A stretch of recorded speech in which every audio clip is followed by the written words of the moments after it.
It's a darling apartment. Thank you. Just darling.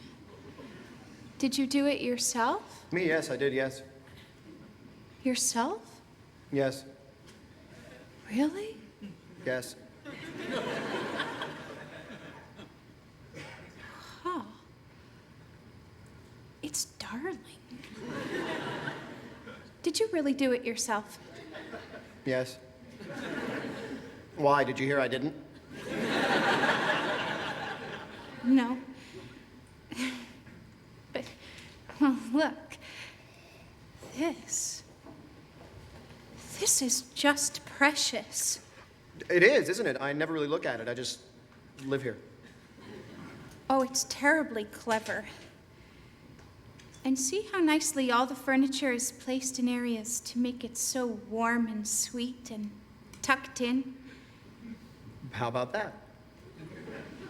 And the choice of colors is so relaxing and simple and masculine. See that?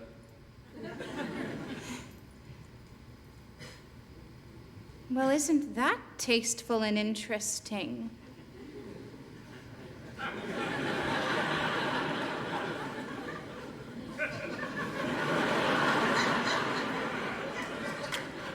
Yes, I'll take it. I mean, I've always liked my apartment, but I'm never really in it. I just seem to pass through the living room on my way to the bedroom to go to the bathroom to get ready to go out again. You mean you never really spend any time in here?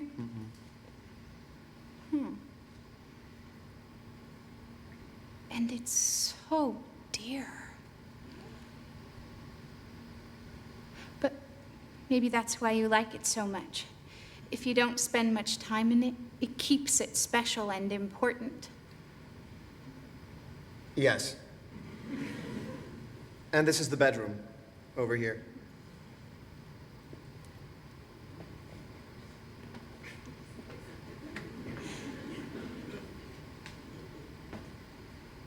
You love it, I can tell. Well, I can always look for another place. Darling, Yes. Robert, What? I worry. Why? He's all alone. There's no one Where? in his life. Robert ought to have a woman. Poor baby, all alone. Evening after evening by the telephone. We're the only tenderness he's ever known. Poor baby. David, Yes. Bobby, What? I worry. Why? It's such a waste. There's no one Where? in his life. Bobby ought to have a woman.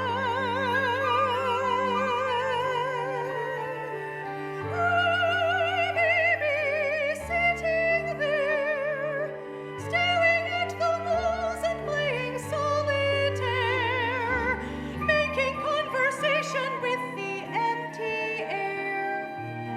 Poor baby.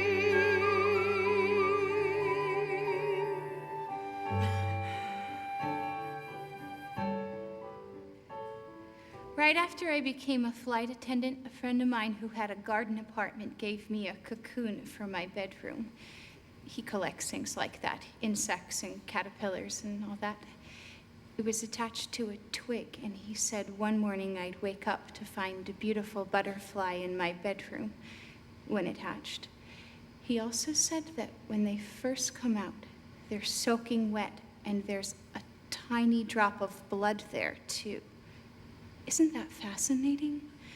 But then within an hour, they dry off, and then they begin to fly. Well, I told him I had a cat. I had a cat then. And he said, just put the cocoon somewhere where the cat couldn't get at it, which is impossible. But what can you do? So I put it up on this ledge where the cat never went, and the next morning it was still there at least, so it seemed safe to leave it. Well, Anyway, almost a week later, very, very early, this one morning, the guy calls me, and he said, "April, do you have a butterfly this morning?" So I told him to hold on, and I managed to get up and look, and there on that ledge was a wet spot and a tiny speck of blood, but no butterfly.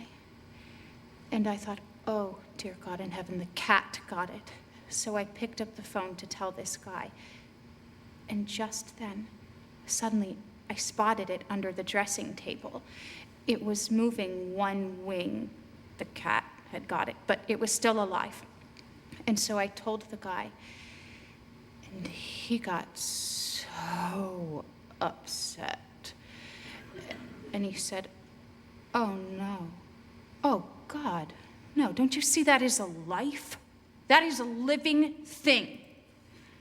Well, I got dressed and I went to the park and I put it on a rose. It was summer then. And it really seemed like it was going to be all right. I think, anyway. But that man, I really felt damaged by him. Awful. That was just cruel. So I went home and I called him back and I said, "Listen, I am a living thing too, you shithead."